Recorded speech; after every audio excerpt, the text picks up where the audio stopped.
서울의 관문인 남대문입니다. 남대문 앞에 가가들이 많아서 무질서해 보이네요. 가가는 상점 앞에 달아낸 임시 건물인데 1890년대까지 서울 거리에는 이런 가가들이 많았습니다. 왕의 행차가 있다거나 하면 얼른 철거했다가 다시 또 설치하곤 했지요. 남대문 안쪽으로 기와집들이 빼곡한데 이곳 역시 도로에는 가가들이 줄지어 있습니다. 조선시대 서울의 중심도로였던 이 길을 1914년부터 남대문통이라 했고 광복 후에는 남대문로로 부르고 있습니다. 대한제국의 궁궐인 경운궁입니다.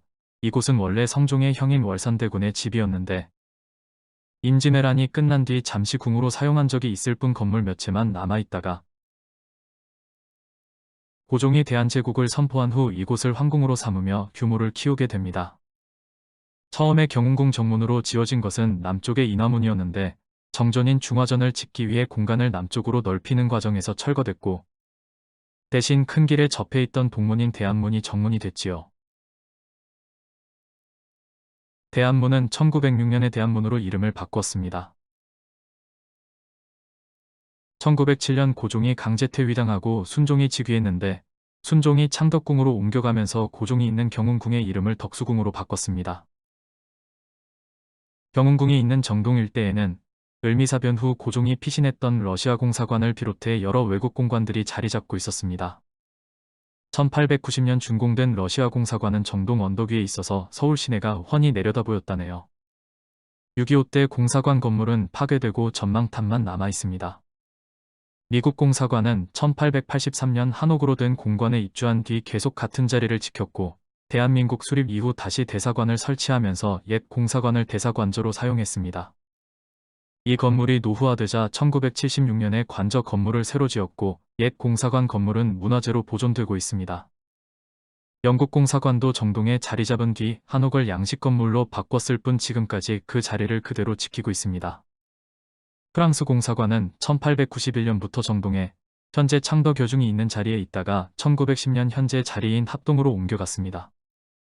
정동에는 서양 선교사들도 많았습니다. 최초의 외국인 선교사인 아펜젤러가 정동에 마련한 사택에서 예배를 보며 정동제일교회 역사가 시작됐고 계속 늘어나는 신자들을 수용하기 위해 1895년에 새로 지은 베델 예배당이 지금도 남아 있습니다. 아펜젤러와 같은 감리교 선교사였던 메리 스크랜트는 1886년 정동의 여성교육을 위해 이화학당을 열었습니다. 한옥에서 시작해 1899년에 양식 건물로 본관을 지었는데 이 건물은 6.25 때 불타버렸습니다. 이화학당이 문을 연 이듬해 미국 북장로교 선교사 엘레스가 정동여학당을 열었습니다. 정동여학당은 1895년에 연지동으로 이전하면서 사립연동학교로 이름을 바꿨다가 1909년부터 정신여학교라고 했습니다. 이화학당 안에는 여성 환자들을 위한 병원인 보군여관이 설치됐습니다.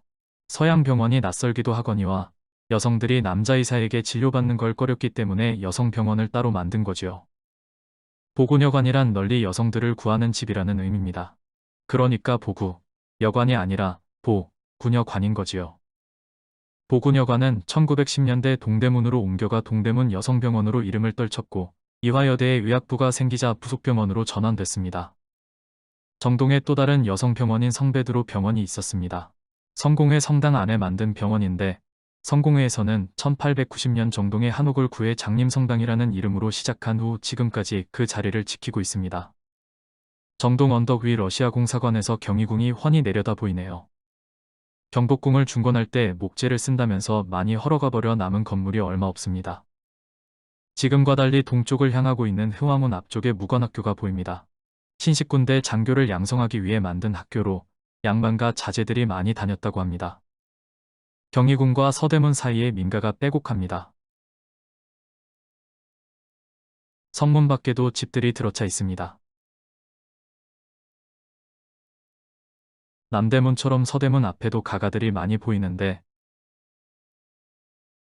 도로를 정비한 뒤 전차선로가 놓였습니다. 서대문을 나가면 현재 적십자병원이 있는 자리에 경기가명이 있었습니다. 경기가명이 1896년 수원으로 옮겨간 뒤 이곳을 여러 관청이 번갈아 사용했는데 한성부 청사와 대한제국군 군영으로 사용되기도 했습니다. 경기가명에서 북쪽으로 더 가면 중국 사신을 맞이하는 장소인 영은문과 모화관이 있었습니다. 영은이란 은혜로운 대국의 사신을 맞이한다는 뜻이고 모화는 중국을 흠모한다는 뜻입니다. 조선과 중국의 사대 관계를 나타내던 영흥문은 1895년에 구룡외교의 상징이라며 철거됐고 그 자리에 대신 독립문이 건립됐습니다. 영흥문은 철거했지만 주초석은 독립문 앞에 그대로 남겨두었고 모화관은 독립관으로 이름을 바꾸고 독립협회 사무실이 됐습니다. 경복궁 앞으로 곱게 뻗은 육조대로가 보입니다. 광화문 앞쪽에 현재 정부 서울청사가 있는 위치에 깃발이 걸린 곳은 삼군부입니다. 삼군부는 군사 업무를 총괄하던 곳으로 지금으로 치면 합동참모본부 같은 기관입니다. 삼군부 청사인 총무당입니다. 총무당은 1930년 성북구 삼선동으로 옮겨간 후 원형이 많이 훼손됐다가 70년대에 문화재로 지정되며 복원됐습니다. 사람들이 구름처럼 모인다는 운종가의 중심인 종각입니다. 1895년 고종이 보신각이라는 이름을 내리고 현판 글씨도 직접 썼습니다. 원각사지 10층 석탑이 나지막한 민가들 위로 불쑥 솟아 있습니다. 세조가 세운 원각사는 사라져버린 채 탑만 남아 절이 있었음을 알리고 원각사의 창건 내력을 기록한 대원각사비가 함께 남아 있습니다. 동대문까지 이어진 종로거리 역시 가가들이 많이 보입니다. 동대문은 한양도성 사대문 중 유일하게 웅성을 둘렀습니다. 동대문 안쪽에서 전차부설을 위한 공사가 한창입니다. 동대문 안쪽에는 전차차 고지와 전차 운행에 필요한 전기를 생산하는 발전소가 세워졌습니다. 1898년 9월 경희궁 흥화문 앞에서 전차 부설을 위한 착공식을 가졌고 이듬해 5월에 동대문에서 개통식을 열고 운행을 시작했습니다. 처음 전차가 부설된 구간은 서대문에서 청량리 사이였습니다. 서대문은 경인선철도 종차격이었고 청량리에는 명성황후 해능인 홍능이 있었습니다. 명성황후 능은 처음에 동구릉 안에 공사를 시작했지만 어지러운 전국 속에 중단됐다가 대한제국이 수립된 이후인 1897년 11월에 가서야 청량리에 홍능을 조성하고 국장을 치렀습니다. 홍능은 1919년 고종 국장을 치를 때 금곡으로 옮겨서 합장으로 조성됐습니다. 전차 노선이 청량리까지 결정된 것에 대해 고종이 홍능을 자주 찾느라고 비용을 많이 쓰자 미국인 사업가들이 전차를 이용하면 비용을 줄일 수 있다고 설득해 허락을 받았다는 이야기가 있는데 전차 사업을 계약한 게 국장을 치르고 3달도 안 된 시점이라 그대로 믿기는 어렵습니다.